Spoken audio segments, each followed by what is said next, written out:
Então, olha só, essa canção que acabamos de cantar agora, que eu expliquei a relação que Prabhupada tinha com essa canção, vai dizer o seguinte: Krishna é o amante de Radha. Ele manifesta muitos passatempos amorosos nos bosques de Vrindavan. Ele é o amante das vaqueirinhas de Vraja, o levantador da grande colina chamada Govardhana, o amado filho de mãe Yashoda, a alegria dos habitantes de Vraja, e ele vagueia pelas florestas ao longo das margens do rio Jamuna. Então vamos ver o que está escrito aqui e tentar explicar para os que têm um pouco menos de experiência, porque todos nós temos pouca experiência. Os que têm um pouco menos de experiência podem então compreender. Aqui diz: Krishna é o amante de Radha. Radha é a manifestação da energia interna de Krishna, que acompanha, que está sempre com ele e o acompanha em todas as suas atividades, em todos os seus passatempos. Ela nunca se separa de Krishna. Mas, então, aqui se descreve sobre o amor entre Radha e Krishna, dizendo que Krishna é o objeto de amor de Radha. Radha é o objeto de amor de Krishna. Então, ele manifesta muitos passatempos amorosos. Krishna manifesta muitos passatempos amorosos nos bosques de Vrindavan. O que acontece é que, na infância, Krishna vivia numa comunidade rural, cuja atividade principal era a proteção às vacas. Usamos o termo proteção às vacas para diferenciar da pecuária tradicional como conhecemos. Mas era um lugar onde se produzia leite, iogurte, nata, soro de leite, todos os laticínios. E eles comercializavam isso. O pai de Krishna, Nanda Maharaj, e seus 4 irmãos, eram 5 Nandas, diferentes Nandas. Esse era Nanda Sol, o outro era Abhinanda, e o outro era Sananda. E assim os 5 tinham nomes Nanda, também como às vezes uma família gosta de colocar nomes parecidos em todos os filhos. Às vezes é cada desastre, né? Mas nesse caso todos têm significados bem interessantes. Mas Nanda Maharaj era o líder da região, chamado o rei daquela região. E ele comercializava aqueles produtos e pagava impostos. Quando ele se deu conta de que o rei, para quem ele pagava impostos, estava perseguindo Krishna para matar Krishna, então ele passou a pagar impostos pontualmente, sem nenhum tipo de palavra que se usa para não pagar imposto? Sonegação. Exatamente. Obrigado. Sem nenhum tipo de sonegação, ele ia cuidadosamente para Mathura, que era a sede do governo, do Distrito Federal. Ele ia para Mathura e pagava, visitava rapidamente Vasudeva, que era o irmão e grande amigo dele, e retornava para Vrindavan. Mas ele fazia tudo para não chamar a mínima atenção do rei e dos seus secretários, etc. Então, aqui diz que Krishna manifesta muitos passatempos amorosos nos bosques de Vrindavan. Então, esse lugar que Krishna, como Krishna vivia, é uma reprodução do mundo espiritual. E ali Krishna, com todos os seus associados, que são todos almas liberadas, que vieram para acompanhar seus passatempos, executavam ali suas atividades rotineiras como se fossem as mesmas atividades do mundo espiritual de onde Krishna tinha vindo com os 3 propósitos principais. Então ali Krishna brincava com os meninos. A princípio ele era um bebezinho, então era cuidado por sua mãe e pelas amigas da mãe. As cunhadas, porque eram 5 famílias principalmente, as cunhadas, as esposas dos irmãos, e outras mulheres mais ou menos da idade da mãe dele, da mãe de Krishna, de mãe Yashoda. E Krishna, mas depois ele cresceu um pouquinho. Quando ele cresceu um pouquinho, ele começou a ser chamado de Vatsapada. Vatsapala. Vatsapala significa cuidador dos bezerros. porque como era uma comunidade de proteção às vacas, os meninos tinham que aprender a trabalhar desde pequenos, a se ocupar. Então eles brincavam, cuidavam dos vatsa, os bezerros. E Krishna recebeu esse nome porque ele era especialmente cuidadoso e carinhoso com os bezerros. Mas ele também se aproveitava dos bezerros, porque soltavam os bezerros nas mãos deles, Krishna levava os bezerros para um prado e colina e fazia um tipo de skate. Isso é um passatempo mais maravilhoso com os bezerros. Ele subia com os bezerros, assim, mais ou menos em curva de nível, e aí ensinava os seus amigos a pegarem no rabo do bezerro. Quando o bezerro sentia que tinha alguém pegando no rabo dele, corria para ver se soltava. E eles iam skateando, né, assim, com os bezerrinhos pelas colinas e desciam e faziam né, aquela sensação de descer. Esse era o passatempo preferido de Krishna com os bezerrinhos, que eram ainda bebês, então não tinham a força de um touro. Né? Então eles se aproveitavam e faziam assim. Quando chegava embaixo, eles soltavam. Aí os bezerros entendiam que estavam livres outra vez. Né? Mas, por isso, esses são os passatempos amorosos de Krishna, tanto com os seus amigos Sakhas, que são esses companheiros dele, como com as meninas. Mas as meninas eram mantidas separadas dos meninos, criadas com os pais em outros ambientes. Não iam cuidar de bezerro. As meninas ficavam cuidando dos produtos lácteos que vinham da Goshala. Goshala é o lugar onde se produz os produtos lácteos, né? Os laticínios. Então, as meninas aprendiam a bater o iogurte, fazer diretamente do leite, produzir a manteiga manualmente. E tinha os pilões adequados e elas aprendiam isso com a mãe, com as mães. Mas, em alguns momentos, eles se encontravam. E quando se encontravam, desfrutavam naturalmente da companhia de meninos e meninas. E as meninas brincam diferente, os meninos brincam de um jeito mais, assim, grosseiro, talvez. As meninas brincam de maneira mais delicada, mas os meninos envolviam as meninas nessas brincadeiras. E tem de tudo, inclusive elas se vestiam como meninos para poder brincar como eles. É bem interessante como eles se interagem. Então, esses são chamados de passatempos amorosos. E esses passatempos, essas atividades amorosas, são chamadas de lila em sânscrito.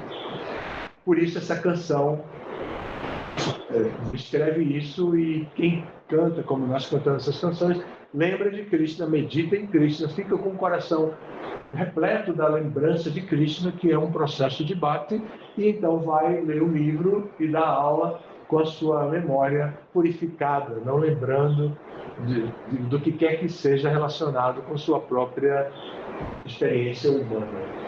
E aí vai dizer, ele é o amante das vaqueirinhas de Vraja, porque as meninas, quando crescem um pouco mais, elas também aprendem, elas pedem para aprender a tirar leite da vaca. Por que os meninos podem e nós não podemos?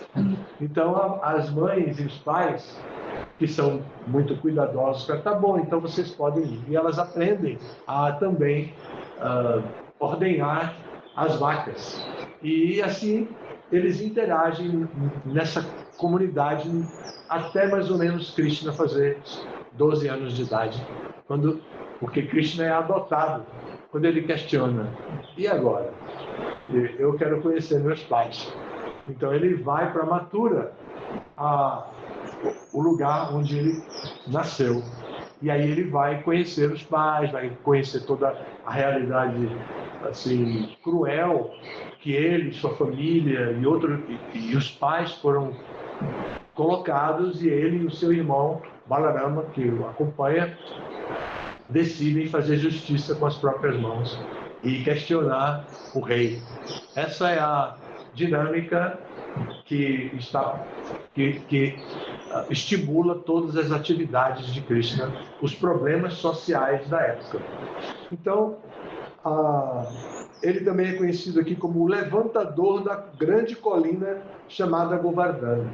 Por quê? Porque os pais dele eram pessoas da roça, como a gente fala por aqui, eram pessoas da roça e tinham atividades intelectuais da roça, e tinham uma religiosidade também típica da observação dos fenômenos naturais e dependiam dos fenômenos naturais para a produção, para a saúde das vacas, para a produção de pasto para as vacas, para a produção dos alimentos agrícolas também, que eles plantavam, dos produtos agrícolas, eles dependiam da chuva, do sol, na conta certa.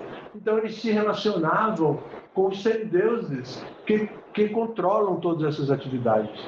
Então um dia Krishna percebeu, mais ou menos com 4 anos de idade, Krishna percebeu, 7 anos. 7 anos de idade, Krishna começou a perceber que sempre tinha uma época que todos os homens se reuniam e faziam um grande sacrifício forte, com muitas oferendas, que tinham que fazer muito esforço, carregar muitos produtos para levar para aquela área, fazer depois uma super grande festa de comida, convidar todas as pessoas que pudessem vir também comer a praçada que vinha daquela oferenda.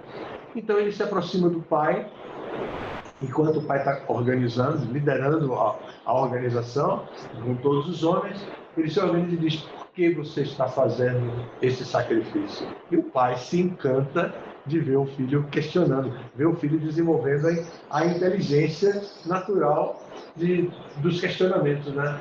Então ele diz: porque nós dependemos da chuva para que a chuva possa irrigar o solo e produzir a comida para as vacas darem leite, com um pai amoroso explicando a linha de raciocínio pragmática que eles viviam ali.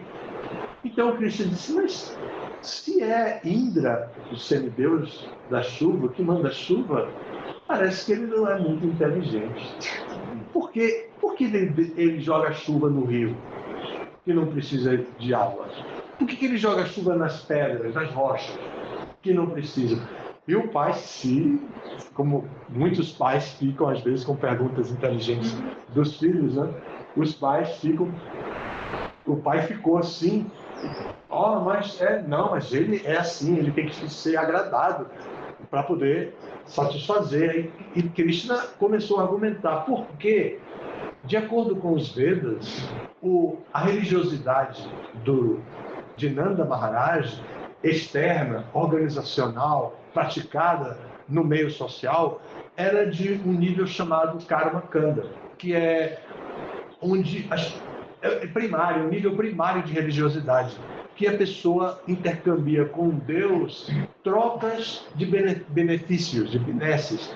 Então, Krishna queria mostrar que Nanda Maharaj não precisava disso, porque ele, Suprema Personalidade de Deus, estava ali. Só que ele estava ali encoberto por uma energia parecida com a que nós estamos encobertos hoje. Nós estamos encobertos por uma energia chamada Maya. E essa energia é chamada de energia ilusória. Por isso nós fazemos tanto esforço para compreender a existência espiritual, o mundo espiritual. E porque nós temos essa energia que não nos permite, que nos leva à compreensão pragmática, à compreensão do dia a dia, à sobrevivência, a lutar pela sobrevivência, lutar para uma afetividade satisfatória, lutar para a nossa própria autoestima, a nossa inserção social. E a religiosidade acompanha essas necessidades humanas, de desenvolvimento humano. Então, Krishna queria mostrar para o pai que ele não precisava fazer isso, porque com Bhakti ele resolveria tudo. E esse é o tema do verso que nós vamos ler hoje. Então, mas Nanda Maharaj argumentou, terminou cedendo, como muitas vezes os pais fazem com os filhos, né?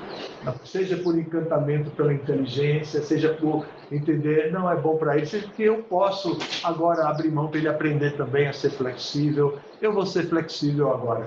E o pai resolveu. Só que o pai estava lidando com vários homens adultos que tradicionalmente faziam aquilo com senso de responsabilidade religiosa. Então o pai teve que convencer. E os outros olharam: Nanda, como é isso? Ele disse, não, vamos seguir Krishna, vale a pena, ele está pedindo, ele está dizendo que a gente não deve adorar Indra. Chegou a dizer que Indra não é muito inteligente, imagina. Ele disse que Indra joga água no rio e não joga mesmo. Então, com a argumentação do pai, com os amigos deram risada e se encantaram com os passatempos de Krishna. Meditaram nos passatempos de Krishna, nas qualidades de Krishna e se entregaram. E se entregaram, tá bom, vamos fazer então o que Krishna quer. Krishna está dizendo para adorar a colina de Govardhana e os Brahmanas. Porque eles não eram Brahmanas, eles eram Vaishyas, uma comunidade de Vaishyas, de agricultores. Aí, tá bom, vamos fazer isso. Então, toda a parafernália que foi trazida foi desviada. Eles estavam ali perto da colina de Govardhana, como aqui tem aquela colina com o nome Hare Krishna, né? Aí colocou ali embaixo toda a oferenda, que como eu disse, muita coisa. Eles já iam convidar todo mundo para comer, mas agora eles tinham que fazer uma adoração especial aos Brahmanas, porque Krishna tinha indicado, não, são os Brahmanas que falam do conhecimento, que se comportam melhor do que a gente, que não aprontam nada, são os Brahmanas que precisam ser adorados, não Indra. Então eles mudaram um pouquinho a coisa, mas fizeram exatamente o que Krishna queria. E aí, com essa história, Indra que não vão fazer o meu sacrifício, eu não vou ter o meu quinhão anual do pessoal de Vrindavan, eu vou dar uma lição neles. E aí, Samvartaka é a nuvem dos dilúvios que traz e que provoca esses diferentes dilúvios que dizem já ter acontecido aqui. Os cristãos que falam do dilúvio da Bíblia sempre mencionam que a ciência está descobrindo que sim, que houve dilúvio já no planeta Terra. Então, e também nós conhecemos um dilúvio, que é esse dilúvio que ocorreu na região de Vrindavan. Por quê? Porque Indra ficou tão zangado que antecipou a nuvem Samvartaka, que é uma nuvem super poderosa que chove sem cessar. Às vezes parece que ela anda por aqui, né? Mas não é ela ainda. Então, ele chama Samvartaka, a nuvem da destruição, e começa a chover. A galera disse, isso é reação que vem de Indra. Todos os peraí, de acordo com o que nós compreendemos, aqui nós estamos passando agora um sufoco provocado pela ira de Indra. Como vamos fazer isso? Pergunta a Krishna. Os amigos dele disseram, você não disse que foi ele que mandou? Agora pergunta para ele, os irmãos, né? Disseram. Aí eles vão até Krishna e dizem, não se preocupem, venham aqui, vou resolver esse assunto. Então ele levanta uma colina, ele arranca a colina assim, do solo, que é inacreditável. Não tem como acreditar, é só conhecer a história e pensar, estamos falando de Deus. Ele levanta a colina com as duas mãos, põe para cima, ajeita a mão esquerda, ajeita o dedo mínimo da mão esquerda e segura a colina. E venham para baixo da colina rapidamente, aqui não vai chover. E chovendo pelo lado de fora e ele sustentando por 7 dias. Tragam as vacas, meninos, vocês vão buscar as vacas, os bezerros também. E a chuva, chovendo, e eles ali abrigados, protegidos. Então, eles pensavam, olhavam, mas não conseguiam acreditar no que estava acontecendo. Balarama chegou ao ponto de dizer para ele, deixa eu trocar com você alguns minutos, eu fico aí. E ele, não precisa. E sustentando a colina imóvel. As meninas se aproveitaram e vieram para perto. Né? Os meninos, as meninas, todos ficaram ali pertinho de Krishna. E Krishna, ali em cima, de repente a colina começa a bambear. Todos os homens com os cajados segurando, ajudando a segurar a colina também, com os cajados. Balarama olhou para Krishna, entendeu por que a colina bambeou. Porque as meninas chegaram e ele olhou para as meninas. Ele olhou para as meninas, então a colina balançou. Então Balarama, que é isso? Para com isso. Aí ele parou, né? Recomendado pelo irmão mais velho, ele parou. Então esses são os passatempos que estão descritos aqui, que parecem humanos, parecem até mundanos sob determinado ponto de vista, mas Krishna adota essa posição justamente para mostrar como o bhakti, a devoção, é prática, está acessível como nós somos. E não precisamos sequer mudar muita coisa na nossa vida. Nós só precisamos mudar a visão de mundo. Nós não precisamos mudar o mundo. Nós precisamos mudar a nossa visão de mundo. O mundo é o que ele é. Será sempre o que ele quiser ser. Nós não temos interferência nisso, mas nós temos capacidade de transformação interna. Então, esse é a filosofia por trás de todo o mecanismo de Bhakti. Bhakti, a devoção, é transformadora e começa a promover transformação internamente, no nosso coração, que influencia a nossa consciência. Então, essa mudança de consciência, e por isso, Prabhupada deu para a sua sociedade o nome Sociedade Internacional para a Consciência de Krishna. Os devotos, quando o Prabhupada estava inaugurando, disseram: Prabhupada, vamos colocar a consciência divina. Ele disse: por quê? Para que fique mais fácil, porque Deus é providente, mas eles não têm que saber que o nome de Deus é Krishna. Vamos botar logo consciência de Krishna. E ele: mas divina fica melhor. Não, vamos colocar consciência de Krishna. E colocou o nome Sociedade Internacional para a Consciência de Krishna, que é um nome que requer pensamento, né? Por quê? O que significa isso? O que significa consciência? A que se refere consciência? E esse é o nosso posicionamento, de questionar, de buscar, de estudar, de pesquisar nos livros. Pode até ir para a internet, até para a inteligência artificial, pode até ir lá, né, com certos cuidados, mas pode até ir lá. Cuidados, porque ela erra, viu? Eu fiz uma pesquisa e fiquei zangado, quase que eu dou uma bronca. Não escrevi nada, mas sabe por quê? Porque me indicaram uma inteligência artificial que é Grok. E, de repente, ela percebeu que o que eu pesquisava era em relação ao movimento Hare Krishna e começou a terminar dizendo Hare Krishna. Aqui vai, então, a sua informação. No fim, Hare Krishna. O que está acontecendo aqui? Então, depois, os devotos costumam pesquisar esses sites. Eu digo: mas o que é isso? É uma coisa super impressionante. Eu não fiquei amiguinho dela, não. Eu estou meio desconfiado dessa artificialidade toda. Eu estou um pouco desconfiado. Mas ela erra, porque me deu uma informação que eu sabia complementar, que eu não perguntei, eu sabia, e ela complementou de maneira errada. Então, fiquem atentos quando forem lidar com isso, porque senão podem trazer em todos os âmbitos. Eu estou falando só no âmbito dos nossos estudos assim, práticos. Não?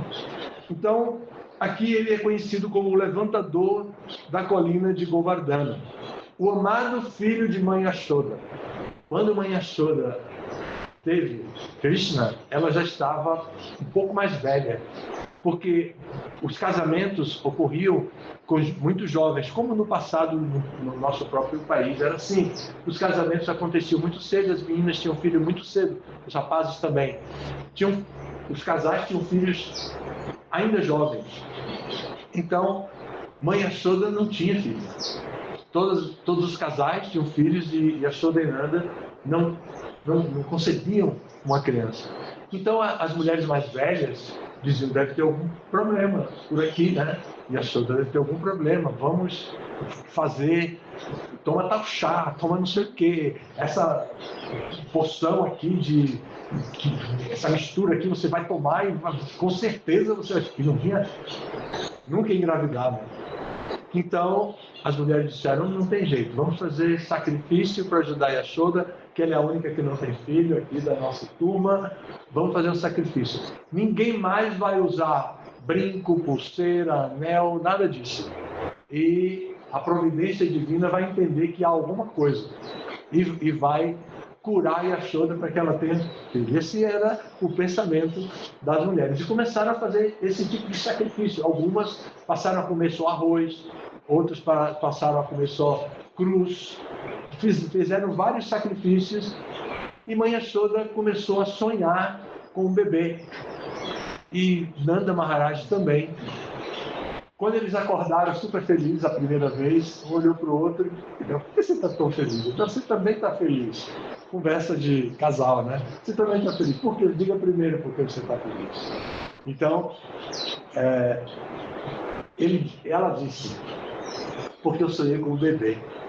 Carinha gordinha, assim, bochechudo, meio azulado, os olhos bem pretos, assim, alongados. E Nanda Maharaj disse: eu também. Por isso que eu estou assim, feliz. E o meu bebê tinha uma barriguinha, meio redondinha, assim. Mas o meu também.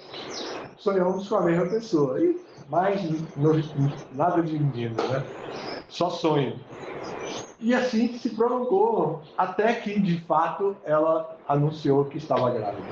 E aí, imagine a expectativa. Todas as mulheres passando a usar brinco de novo, anel de novo, aquela alegria e festa e comida, porque com Hare Krishna, e aí que começa o Hare Krishna, com Hare Krishna sempre rola comida, como o depoimento de Otávio, que a primeira vez disse: essa comida tem coisa, não é possível, não é só uma receita diferente, essa comida aqui tem coisa. Foi a conclusão dele, né? Bom, então, essa é a experiência, e essa canção nos leva a todo esse tipo de meditação. Por fim, vai dizer que ele brinca nas águas do rio de Yamuna, e de luta, por exemplo, aquela luta, esqueci como é o nome, que um menino sobe no ombro do outro e tenta derrubar, os dois que estão em cima tentam derrubar e os dois de baixo segurando o menino para não cair. Então eles gostavam de brincar esse tipo de brincadeira no rio de Yamuna, e também aquela do peixinho, né? Que não sei se vocês sabem, mas que vem olhar aqui, vem olhar. Olha assim o peixinho que eu peguei. Quando a pessoa aperta a mão, esguincha um jato d'água exatamente no olho da pessoa, né? Então, essas eram as brincadeiras no rio de Yamuna que ele descreve aqui. E por fim, diz que ele brincava nas florestas ao longo da margem do Yamuna, na mata ciliar, que o meio ambiente hoje nos ensina. Na mata ciliar do rio de Yamuna, que são 12 florestas. Era bem larga, não é como o Código Florestal estabeleceu, 15 metros, depois 30 metros, né? Não é só isso, não. 12 florestas mesmo, diferenciadas pelas espécies de árvores e de fauna também. Então, essas 12 florestas, e eles sabiam, está na época da fruta de tal floresta. Vamos lá, como foi o caso de Talavana. Talavana era uma floresta de palmeiras. Tala significa palmeira. Eu não sei, tem alguém do Rio aqui? Te entregou? Tem mais alguém do Rio? Né? O Rio agora tem um conjunto de palmeiras que foram plantadas por Burle Marx no aterro do Flamengo, que estão produzindo flores. Só que elas vieram da Índia, do sul da Índia, chama Talipot. Tali, de palmeira, né? Talipot. E elas... Esse é o nome delas, conhecido assim mesmo. Aqui é Talipot, né? Talipot. Então, elas estão produzindo. Só que elas só produzem flores, só florescem no fim da vida. Foram plantadas por Burle Marx e estão agora florescendo, e logo depois começa o declínio para morrer. Depois que as flores se tornam frutos, os frutos caem, elas não produzem mais folhas, vão indo e morrem. E é um fenômeno no Rio. Eu tenho que confessar que eu tive que desviar o caminho para passar lá, para ver essas palmeiras também, né? Não podia deixar de ver, principalmente trazendo o Tomás, que ia ver algo que para o brasileiro já é coisa rara, plantado há 70 anos por Burle Marx e está florindo agora, e quem sabe quando vão ter outra vez sementes para plantar, né? E quando eles vão plantar, nascer, crescer, daqui a mais 70 anos, nem todos estarão para ver, né? Bom, então, assim, eles tinham várias florestas, e cada floresta eles tinham passatempos específicos, pelas frutas, pela fauna, a árvore que sobe, a árvore que dá para colocar o balanço. Não são todas as árvores que dá para... Numa palmeira não dá para colocar balanço, por exemplo, mas eles gostavam do balanço. Então, essa é a meditação dessa canção, até chegarmos no Bhagavatam. Esse é o percurso que devemos fazer para ouvir o Bhagavatam, porque estamos falando de uma pessoa que levanta uma colina. Agora ele vai falar filosofia, agora ele vai despertar nossa inteligência. A princípio é só curiosidade aqui, é só afeição, admiração. Vamos ficar fã de Krishna por skate. Aí vamos pensar, poxa, se eu tivesse 5, 6 anos, ia de novo fazer isso, né? Ia imitar Krishna. Mas aqui está, depois a gente vai ler isso. E assim, todas essas canções que cantamos, a canção primeira, Samsaradava, que trata do mestre espiritual, que descreve as qualidades do mestre espiritual. O Guru Tattva é um ramo da filosofia védica muito estudado, muito fundamentado por diferentes escrituras védicas, para dizer a importância de se buscar aquele que conhece mais, aquele que experimentou o processo, aquele que pratica o processo, aquele que alcançou felicidade completa, bem-aventurança com a prática do processo. E que nós devemos nos aproximar dessas pessoas e então pedir abrigo, como a gente fala, pedir refúgio para compreender o mundo da maneira adequada, mais do que nós somos capazes de ver, ou seja, para aumentar a nossa visão de mundo.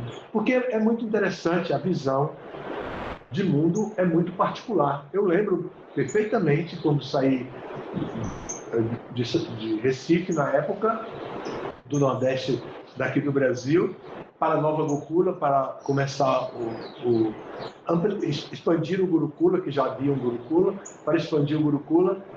E eu, urbanoide, de passar um final de semana, de acampar em alguma praia, em algum lugar bacana, mas 2 dias, 3 dias, né? Porque tinha que voltar para estudar e tudo mais. Então, de repente, eu vou morar numa fazenda que não tinha luz elétrica, que não tinha água quente para tomar banho, um frio danado. Então, para mim era um pouco chocante, assim, né? E conviver com um monte de gente que plantava e tudo mais, e eu acho que nunca tinha olhado um vaso de planta antes até a cidade. Então, quando o devoto foi me dizer, Hridayananda Goswami estabeleceu aquela área para educação, porque não é perto e não é longe. E apontava com o dedo. Não tinha escrito, como aqui está escrito Hare Krishna ali, não tinha escrito, aqui será o Gurukula. Não tinha isso. Tinha um monte de morro, coroado por uma florestinha rala, lá em cima, estava em recuperação, e ele dizia ali, e eu olhava para o dedo dele e não conseguia ver para onde chegava, a minha visão não identificava, de fato. O devoto que ia trabalhar comigo, Kelly Paraina, teve que ir lá, fazer um desvio, eu não fui. Ele foi por meio do mato, etc., aquela coisa toda, foi lá, colocou um esguincho de mangueira para ficar mostrando pelo esguincho onde era o lugar que a gente ia construir. Mas ali, e como vamos chegar ali, né? Foi toda uma luta muito grande, abrir aquela estrada, com trator, aquela coisa mais, com animais para carregar o material de construção, para levar lá para cima. Toda essa história, tem muitas histórias, mas a visão da gente é a visão sensorial, é a visão no máximo do nosso corpo sutil, produto da nossa experiência ambiental. Nós não somos produtos do meio, mas a nossa visão de mundo é produto de onde nós estamos. Essencialmente, nós somos espírito puro, não temos nada a ver com o planeta Terra, nem com o mundo, com o universo. Nós não temos nada a ver com isso. Mas a nossa visão de mundo é bitolada à nossa experiência, nós sabemos disso. Né? Então a gente quer entender, quer interpretar tudo com as ferramentas que nós dispomos do conhecimento que aprendemos, de alguma forma. Às vezes mais prático, às vezes teórico, etc., mas aprendemos. Então, precisamos ter alguma informação especial. E essa informação especial está principalmente apontada nos Vedas, com a linha filosófica Guru Tattva. Tattva é filosofia e Guru é o tema. O tema é como a filosofia define a posição do Guru, como aquele que por experiência viveu, vive, e que então pode dar para você ferramentas para você poder ver o mundo sob o ponto de vista espiritual, que é a intenção da pessoa.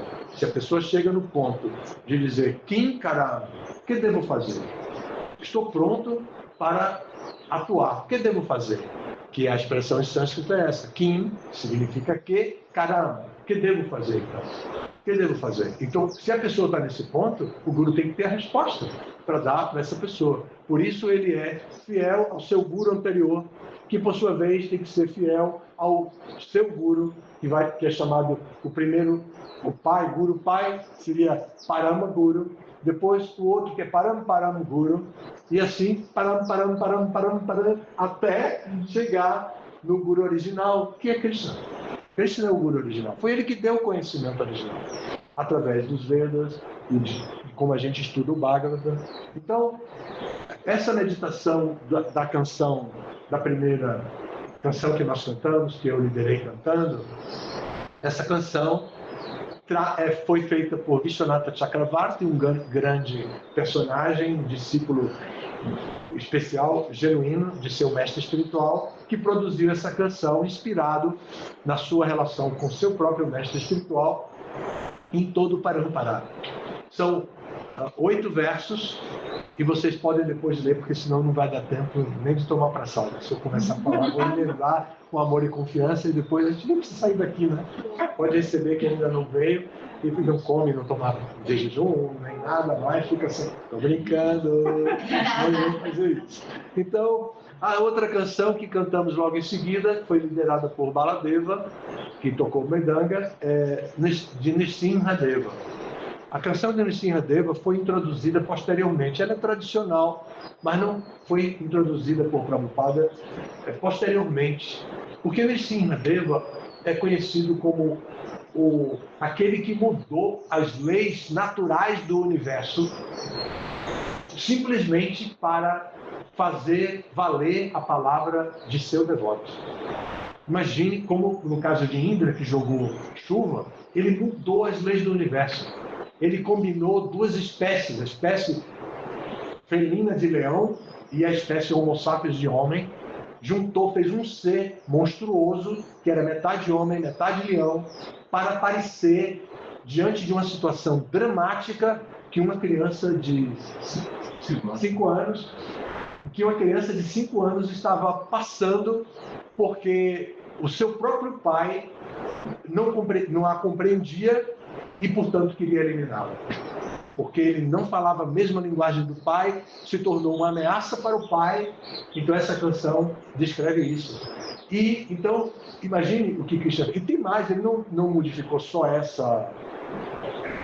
a forma assim, de espécies vivas.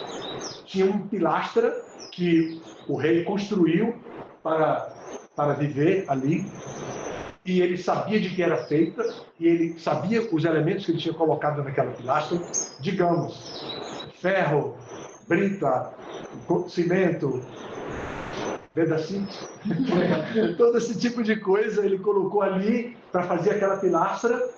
Então ele sabia que ele não tinha vida animal, porque ninguém vai resistir sem oxigênio, sem nada. Ele sabia que não tinha nada ali. Então, no desespero, porque às vezes o adulto fica em desespero quando o filho faz certas perguntas, né? Ou diz certas coisas. Quando o menino dizia, ele está em todo lugar, pai.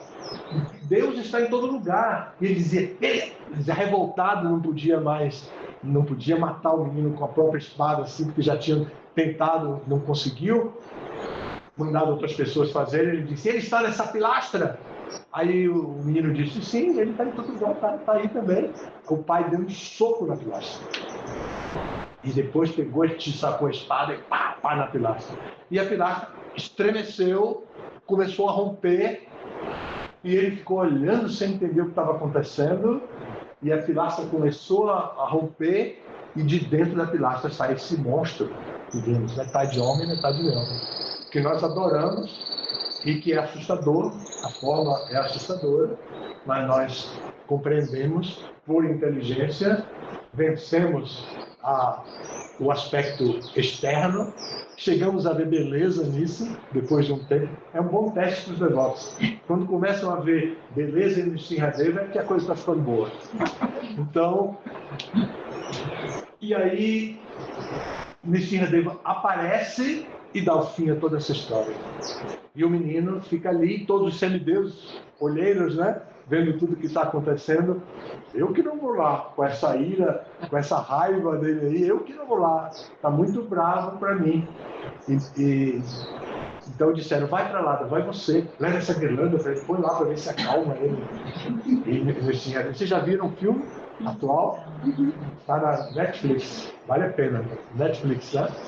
Passem, você viu? Não viu? Ada, passa para... Eu ainda não vi, mas não. Eu tenho. Você tem o link já? Eu tenho o link. Foi no grupo.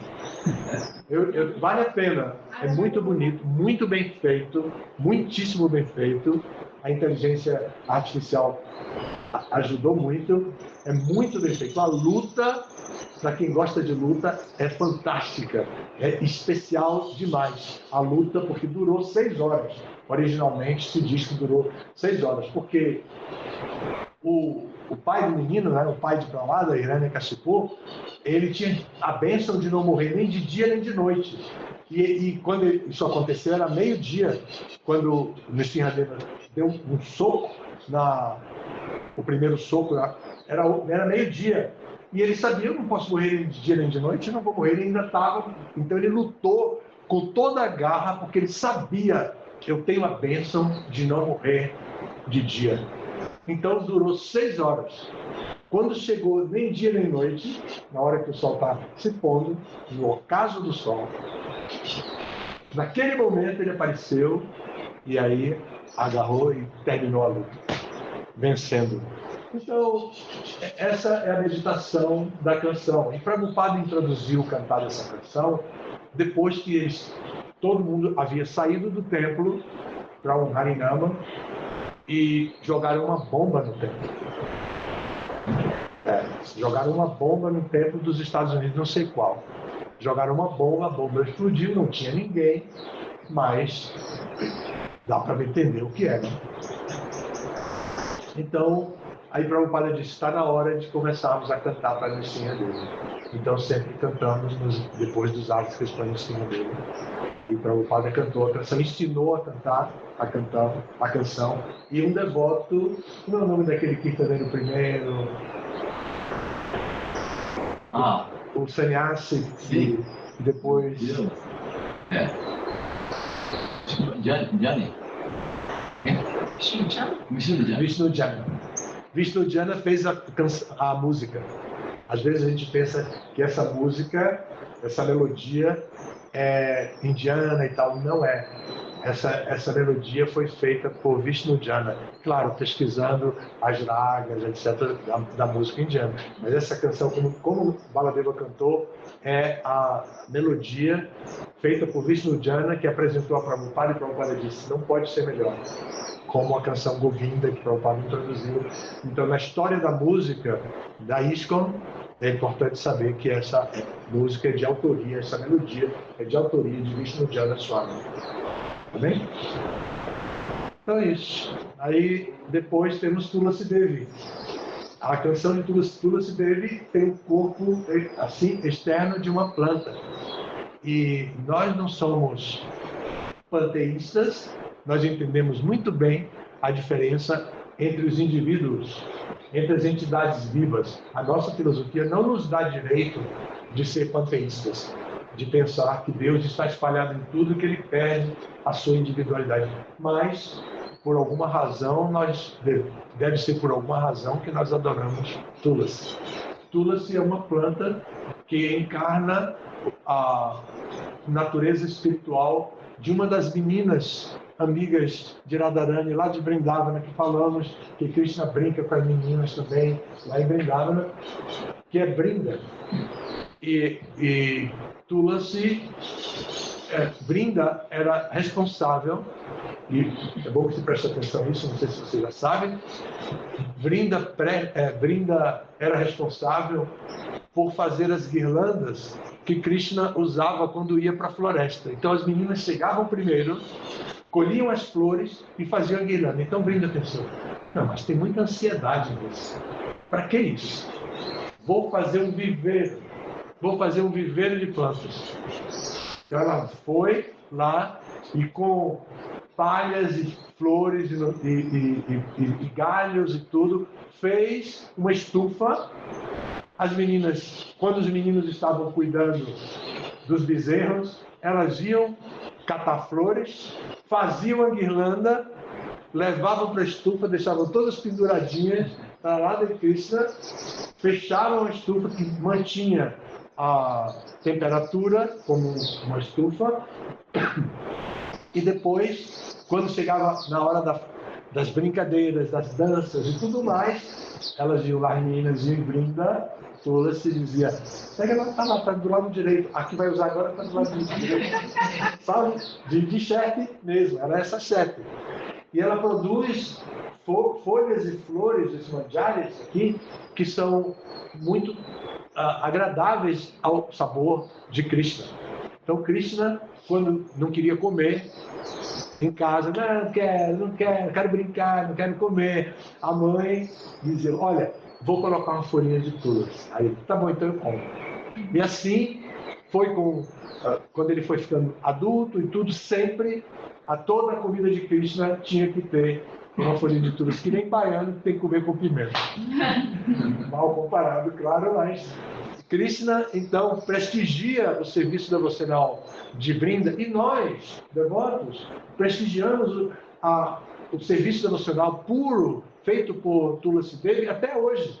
Então, por isso, adoramos a Tulasi com a canção adequada. Vocês podem também depois ver, se não tem esse manual, o livro de canções, vocês podem adquirir. Estou vendendo baratinho, mentira, não estou vendendo nada. Vocês podem adquirir, e aqui tem todas as traduções. Aí vocês podem ler a tradução dessa canção, que é muito poderosa para a construção da nossa visão de mundo. E tudo em termos do movimento Hare Krishna é simplesmente aperfeiçoar a nossa visão de mundo. Nós não temos, pelo menos depois do ano 2000, não temos mais pretensão de mudar o mundo como ele é. Nós temos a pretensão de fazer com que todas as pessoas possam cantar Hare Krishna. Até o ano 2000, quando entramos, éramos todos muito jovens, pensávamos que até o ano 2000 só vai existir Hare Krishna no planeta Terra. Todos os meninos e meninas de 17, 18, 19 anos pensavam assim, que íamos dominar o mundo e levar Hare Krishna. Porque Chaitanya disse que em todo lugar, em toda vila vai ter. De fato, imagine, né? Num lugar assim, recôndito, assim... 7.000 habitantes. 7.000 habitantes, tem uma placa Hare Krishna disponível para que qualquer pessoa olhe e questione. O que é isso? O que é isso? O que está escrito ali? O que significa? É do pessoal que mora ali mora... é Hare Krishna, que já vi uma vez. Será que ali mora em Hare Krishna? Nem mora ali. Nem está do lado de lá, está do lado de cá. Então, de fato, atualmente, já no terceiro milênio dessa era cristã, nós já estamos espalhados em boa parte do mundo. Para terminar e passar para o bairro, sem dar mais 2 horas, brincadeira, vou contar uma história verídica que talvez seja bem interessante para vocês. Quem nunca foi no Amazonas aqui? Muita gente, né? Não foi. Então, Manaus é uma cidade que a poucos quilômetros está a floresta amazônica. Então, os devotos, uma pessoa muito bondosa e muito rica, que se tornou dono do hotel de selva mais famoso, que eu esqueci o nome indígena, um hotel que tudo é feito na copa das árvores, assim, todos os chalés, tudo mais. O nome dele é Rita Bernardino, ele é falecido já. Então ele ofereceu uma terra para a gente. E os devotos quiseram conhecer a terra. E só tinha um da região que estava adaptado, mas era mineiro e morava lá já há muito tempo. Todos os outros de fora da região. Então foram dizer, a gente vai agora, volta umas 5 horas, a gente está de volta. Só que é a hora da chuva. É a hora da chuva da floresta subtropical. Então, eles entraram no caminho de terra, aquelas bacias criadas assim pela corrente da chuva, o carro entrava, saía. 5 homens, tudo apertado, dentro do carro, comendo, sei lá, samosa, pão, não sei o quê, aquelas coisas assim, para conhecer a tal da terra. Foram, na volta, toda a estrada, lama, poças enormes que cabiam metade do carro, tiveram que parar. Então eles tiveram que parar e viram um candeeiro. Sabem o que é candeeiro? Mineiro sabe. Candeeiro,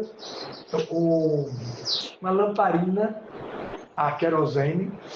Eles observaram que ali tem uma choupana, uma casa pequena, e tem uma luzinha, deve ter gente ali. Então, foram, né? Ali para perguntar o que fazer, como ir embora, quanto tempo durava a chuva, não sei o quê. E os 5 foram juntos com medo de cobra, com medo de onça, de tudo mais. Foram lá, bateram na porta, saiu uma pessoa e eles falaram, olha, nós viemos ver uma terra aqui, mas agora não sei o que e tal. Aí o cara perguntou, vocês são Hare Krishna? Ai, ai, ai. Aí eles disseram, são como vocês? Como o senhor sabe? Porque eu também sou Hare Krishna. Não era as internet, nada disso, tá? Estou falando antes dos anos 80. 81, 82.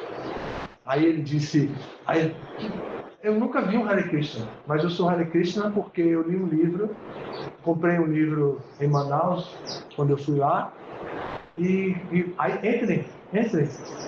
Eu não sei, sou vegetariana, ofereço os alimentos, mas não sei cozinhar. Então eu fiz aqui macaxeira cozida, que é mandioca cozida, e os devotos comeram braçada no coração do Amazonas, numa tempestade do lado de fora, e eles comeram, falaram de Krishna, deram iniciação ao devoto pessoal, que ele nunca tinha visto um devoto, a não ser o que vendeu o livro para ele na Era das Desavenças. O Kika da Japa, lembra desse livretinho fininho? Com esse livrinho, Meditação na Era das Desavenças. Um livrinho que ensinava a fazer japa e cantar japa. Ele fez japa com semente da floresta amazônica, 108 contas, e fez. Já era velho, pra gente ele era velho. Devia ter uns 50 anos. Pra gente era velho. Naquela época, para os que foram lá, ele já era velho. Os devotos tiveram que dormir ali. A esposa do dono do carro, mineiro, quase morreu de preocupação. Os outros eram toda a população do templo, fecharam o templo para ir. Então eram os 4 e mais o motorista. Então, que experiência, né? Isso é só para vocês verem o movimento do Sr. Chaitanya se expandindo. E tem muitas histórias a respeito disso. A importância fundamental desse movimento é que ele pode mudar a visão de mundo de alguém. E mudando a palavra mudar, ele pode aprimorar a visão de mundo, porque é importante que tenhamos a visão de mundo, como o nome disso é Sankhya. Sankhya significa compreensão entre o que é matéria e o que é espírito. E se o mundo é material, temos que compreender o mundo. E agora nós temos que compreender além da matéria. E essa revelação, a Shabda Brahmana, vem dos Shastras. Então, agora podemos ler o Bhagavad.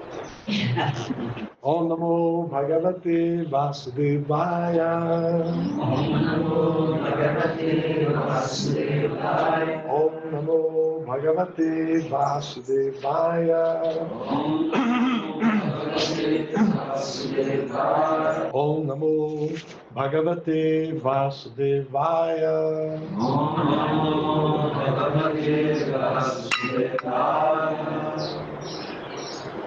Então, lendo o Srimad Bhagavatam, canto 2, capítulo 3, verso 10, o título do capítulo é Serviço Devocional Puro.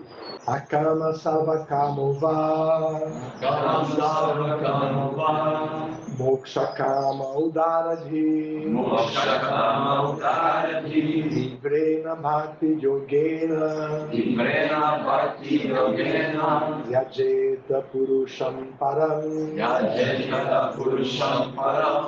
A tradução é a seguinte: a pessoa de inteligência mais desenvolvida, esteja ela repleta de todos os desejos materiais, não tenha nenhum desejo material ou deseje a liberação, deve, de todos os meios, adorar o Todo Supremo, a personalidade de Deus. Agora o significado dado por Srila Prabhupada. A Suprema Personalidade de Deus, o Senhor Shri Krishna, é descrito no Bhagavad Gita como Purushottama, ou a personalidade suprema. Somente ele pode conceder liberação aos impersonalistas, absorvendo no Brahma Jyoti os raios corpóreos do Senhor, esses aspirantes à liberação. O Brahma Jyoti não está separado do Senhor, assim como o refulgente raio solar não é independente do disco do Sol. Portanto, quem deseja imergir no Supremo Brahma Jyoti impessoal também deve adorar o Senhor através de Bhakti Yoga, como se recomenda aqui no Srimad Bhagavatam. Bhakti Yoga é especialmente enfatizada aqui como meio de toda a perfeição.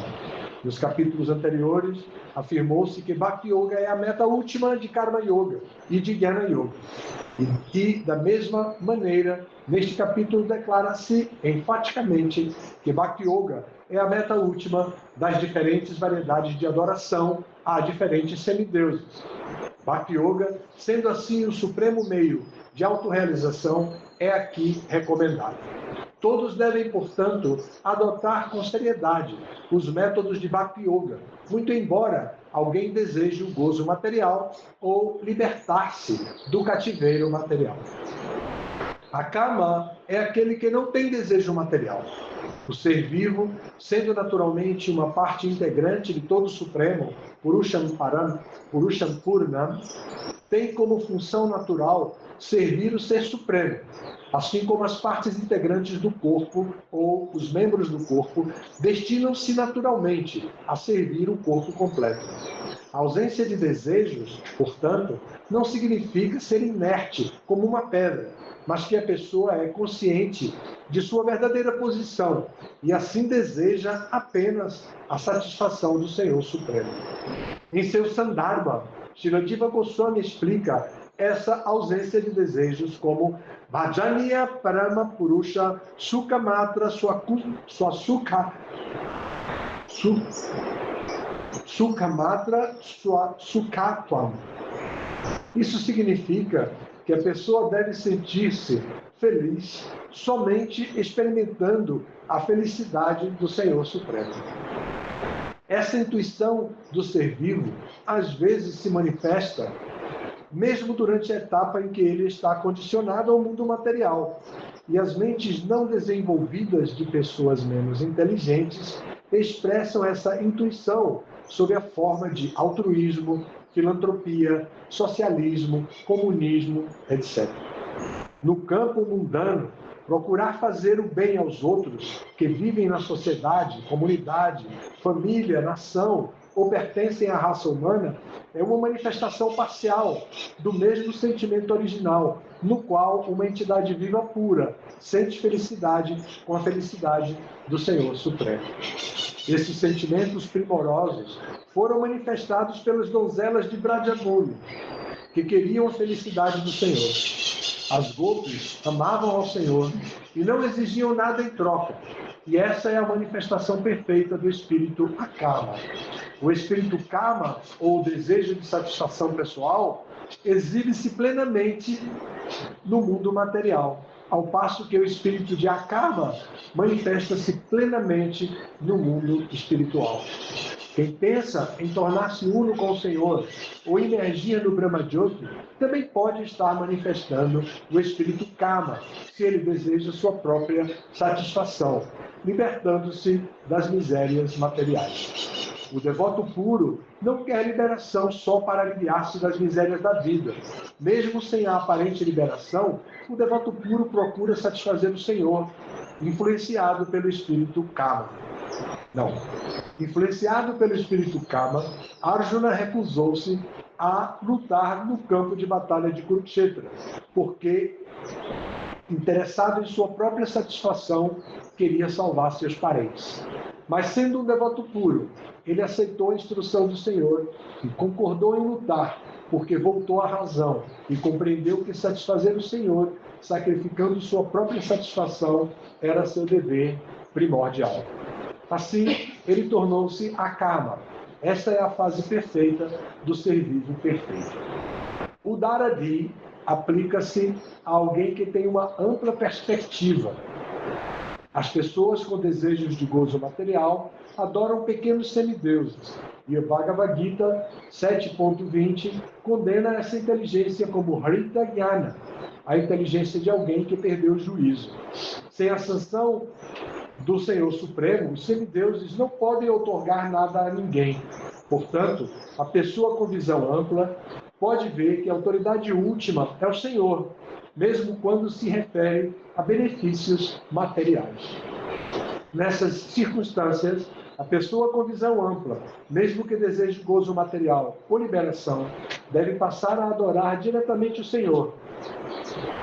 E todos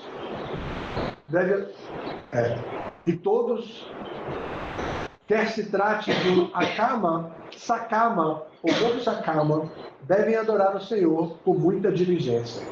Isso implica que Bhakti Yoga pode ser perfeitamente praticada sem nenhuma mistura de karma e jnana.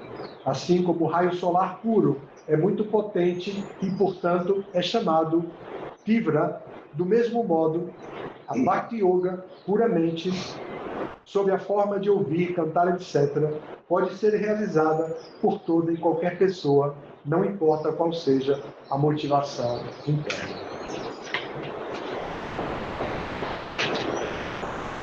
Aqui, eu acho que esse texto, eu considero que esse texto é muito adequado para o momento que estamos passando de desenvolvimento espiritual, todos nós, porque, como Krishna diz no Bhagavad Gita, Dhyato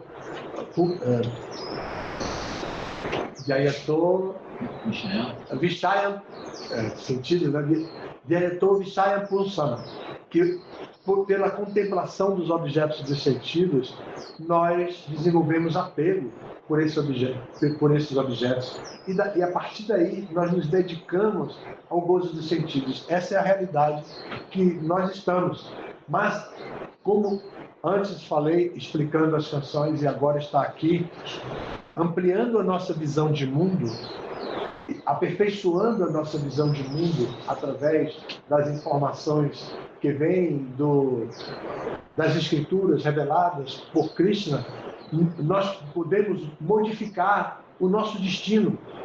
E ao chegar no final dessa vida, no portal da morte, podemos ultrapassar esse portal da morte diretamente para o mundo espiritual, sem ter que voltar outra vez a nascer neste mundo material, que está cada vez mais complexo, né? A competição está muito grande para a sobrevivência nesse mundo e muitas profissões estão ameaçadas pelo próprio desenvolvimento tecnológico da atualidade e tem coisas maravilhosas também acontecendo também pelo desenvolvimento das tecnologias, mas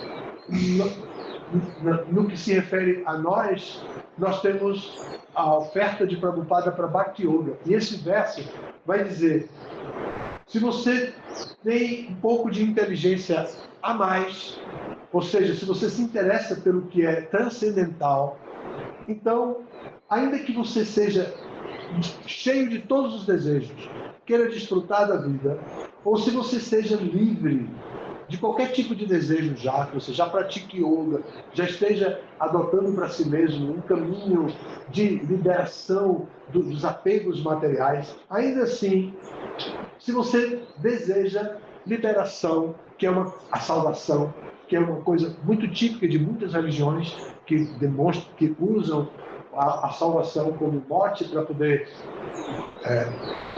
alertar as pessoas para a importância de viver espiritualmente. Ainda assim, se você não, ou seja, fazendo uma revisão, se você é livre de todo desejo, se você tem todo tipo de desejo, ou se você deseja liberação, então pratique Bhakti Yoga e adore a pessoa suprema. Você vai ficar satisfeito no final das contas. Isso é que esse verso diz. E Prabhupada explica isso. Vocês viram que Prabhupada fala do comunismo e do socialismo? A gente tem que andar agora assim como no fio da navalha, né? Mas o que diz aqui disso?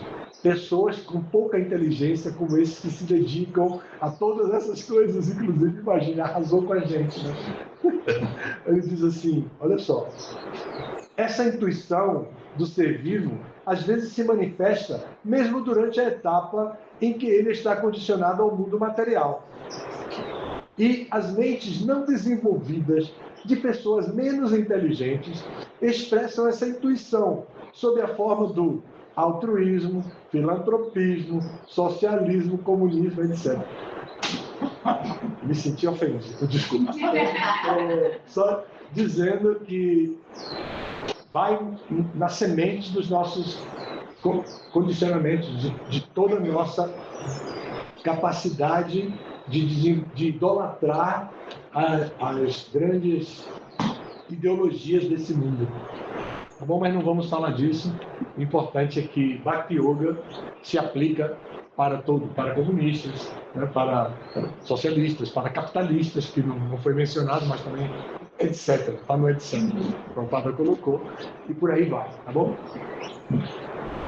Obrigado. Se vocês tiverem alguma pergunta, não posso nem dizer do tema, né, porque nós fizemos um panorama assim tão grande. Mas se vocês tiverem algum tipo de pergunta, a gente pode responder. Eu gostaria de fazer uma pergunta. Aproveitar o momento que estamos todos envolvidos. O senhor pode deixar para a gente uma mensagem aqui hoje da importância da educação no tempo? Você está preparada para ouvir a resposta? Não sei. Não, é pragmático. Você está preparada pelo tempo que eu vou usar para dar a resposta? Ah, sim. Pensei que fosse intelectualmente. Olha só, como vocês viram, eu sou, no meu bio exagerado, eu sou dentista por formação. Eu tive, como dentista, eu fiz uma especialização em cirurgia e tive que estudar muito.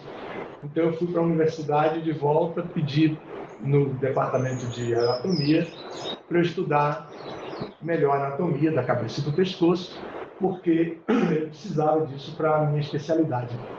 Então o catedrático, na época chamado de catedrático, há muito tempo, disse: a melhor maneira de aprender é ensinando.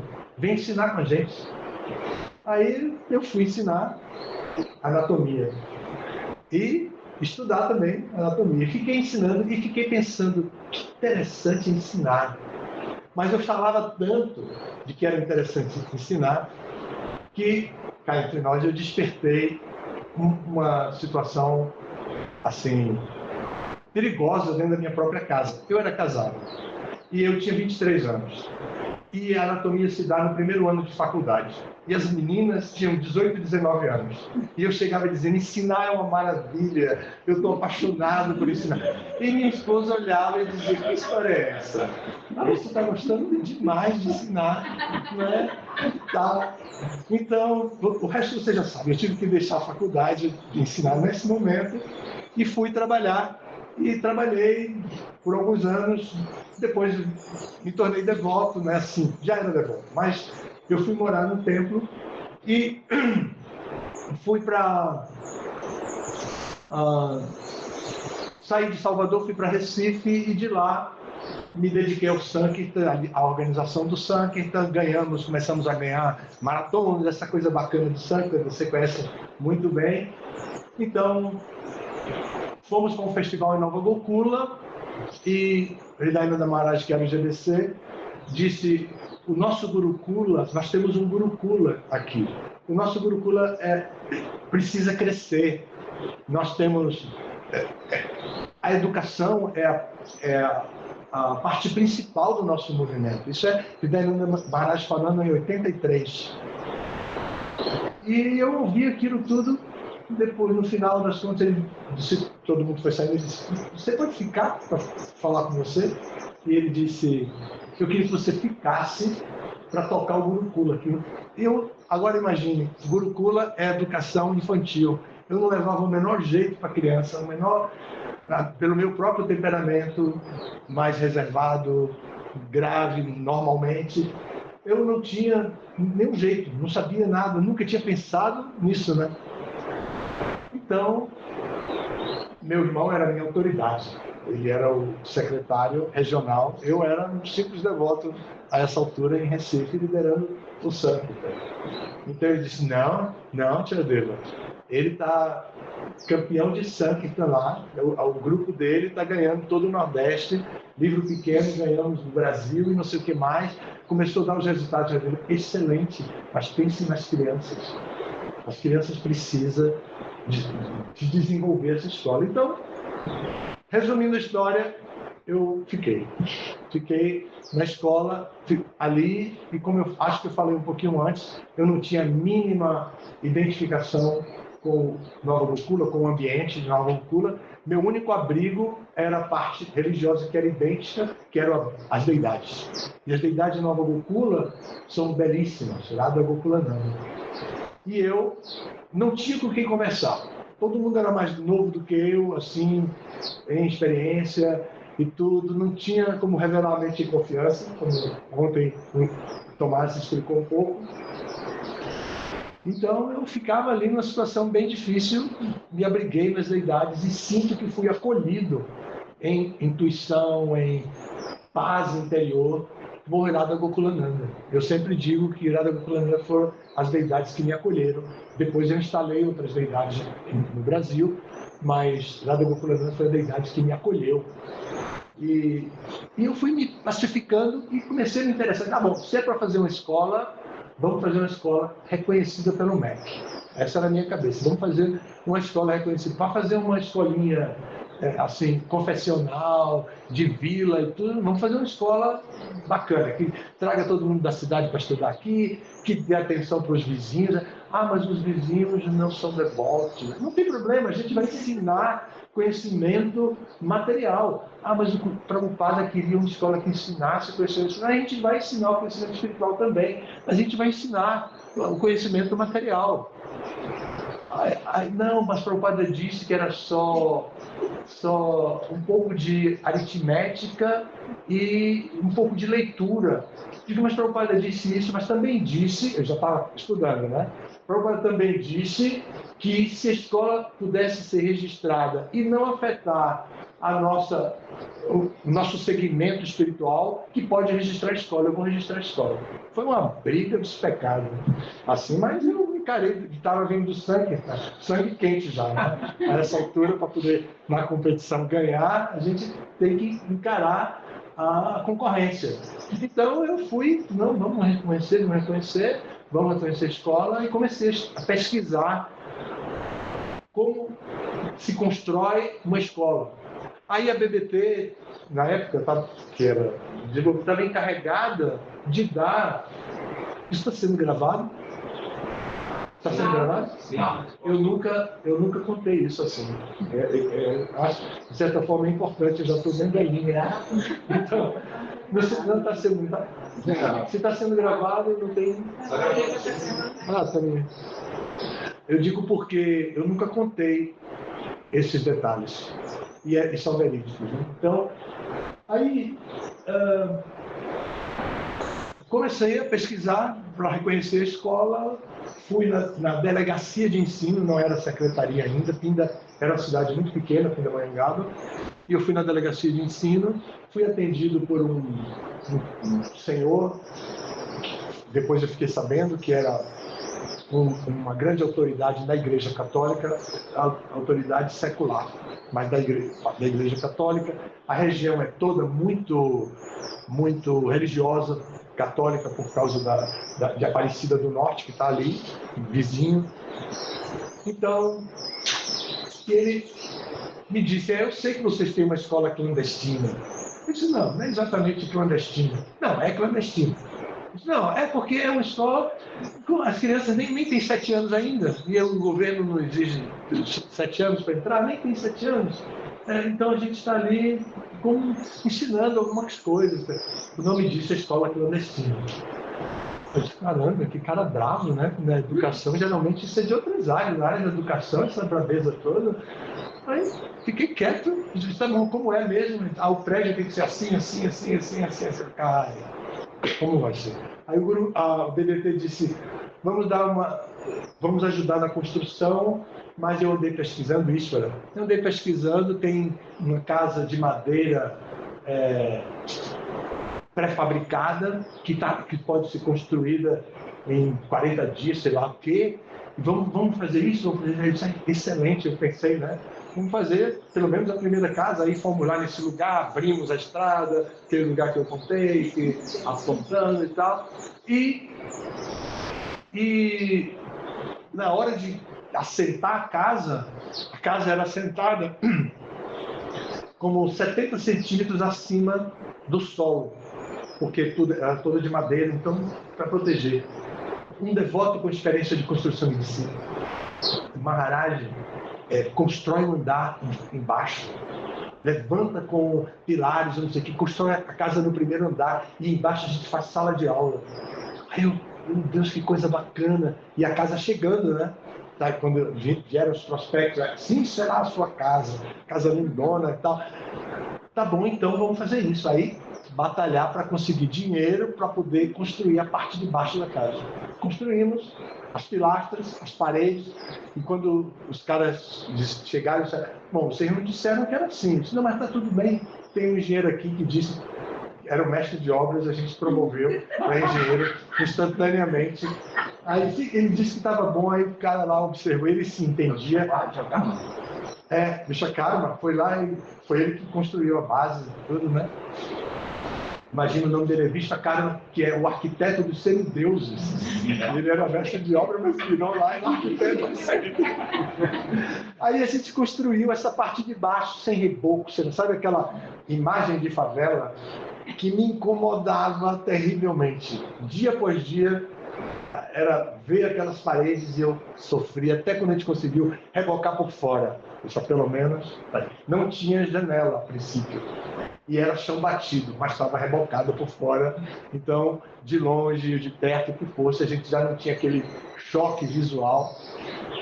Aí comecei a buscar o registro da escola, ele me deu todos os documentos que tinha que preparar, eu preparo, vou lá para entregar. Aí ele disse, mostra aqui. Aí, não, está faltando isso. O próprio professor Silas, era o nome dele, já é falecido. E então ele disse, está faltando isso. Aí eu levei, arrumei o que tinha, voltei. Ele disse, você conseguiu fazer isso também? Ainda está faltando tal coisa.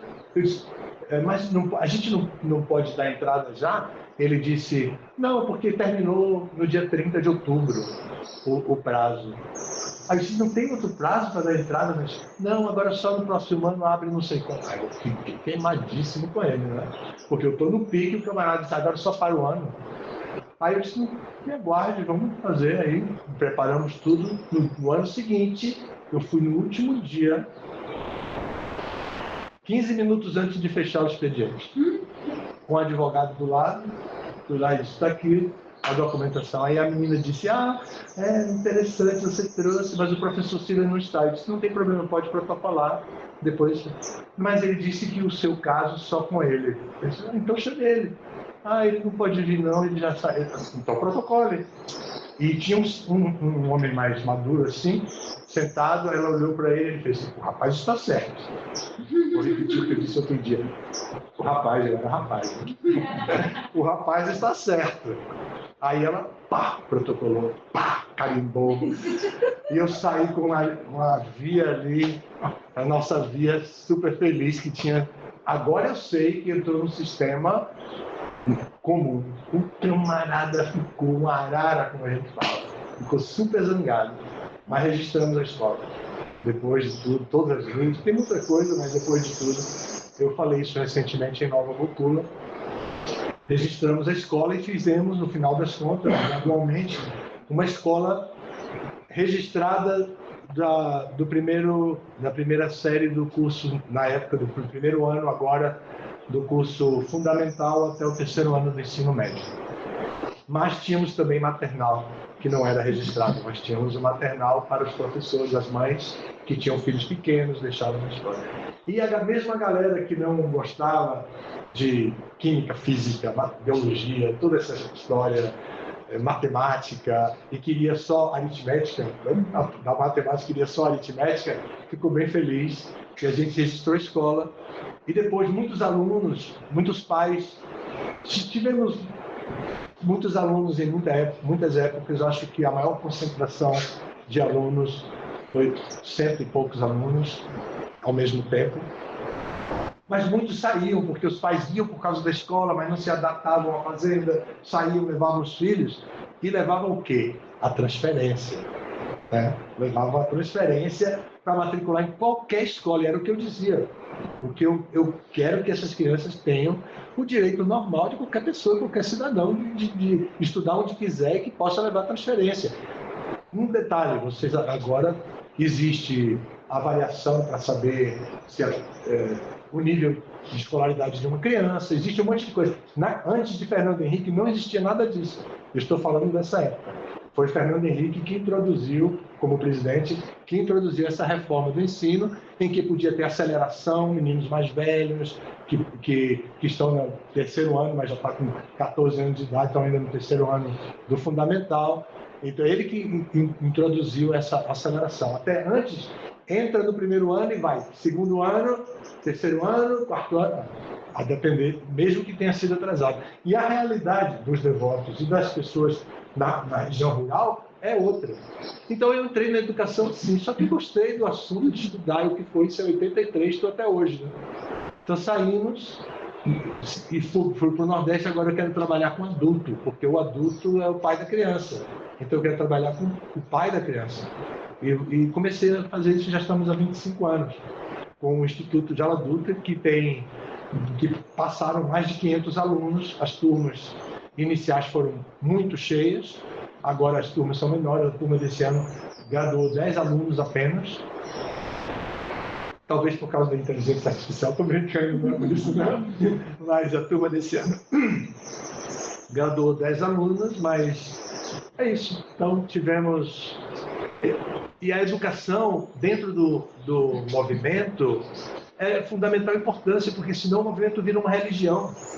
O movimento vira uma religião comum, igual a outros, que a gente vai praticar rituais, e porque a gente tem esse aspecto simbólico de gostar de simbolismo, a gente se atrai pelo simbolismo da religião e às vezes a gente não penetra na essência, e isso não é sustentável, porque sustenta por uma época da vida, mas a maturidade da pessoa, e com o mundo de hoje tão cheio de informação, a pessoa perde o interesse por toda essa simbologia e essa parte ritualística. Então é importante conhecer, porque aí você vai fazer sempre sabendo: eu sei o que eu estou fazendo, eu sei o que eu estou cantando, eu sei a quem eu estou glorificando, eu sei o que os Vedas dizem desse assunto. E é isso, eu estou aqui agora entregue. Só existe esse momento para mim. Esse é o meu único momento. O mundo espiritual, o mundo fora daqui está maravilhoso, dirigido pelos seus próprios líderes, pela liberdade que as pessoas têm de fazer o que quiserem da vida.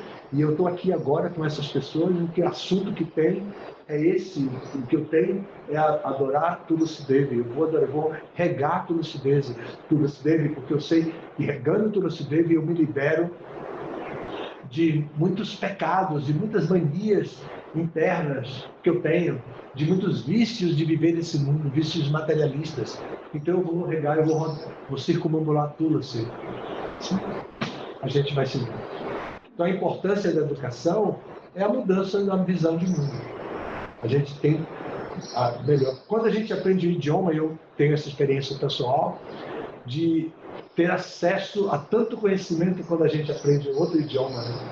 Meu pai trazia para mim seleções em inglês quando eu comecei a estudar. Ele trazia seleções, acho que não existe mais, livro seleções, só que tinha em português e ele conseguia em inglês e trazia em inglês. E eu lia toda aquela história da revista Seleções em inglês e ficava super feliz de poder ler algo que não era disponível.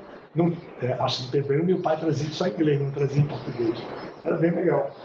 Então, mudar a visão de mundo é muito importante.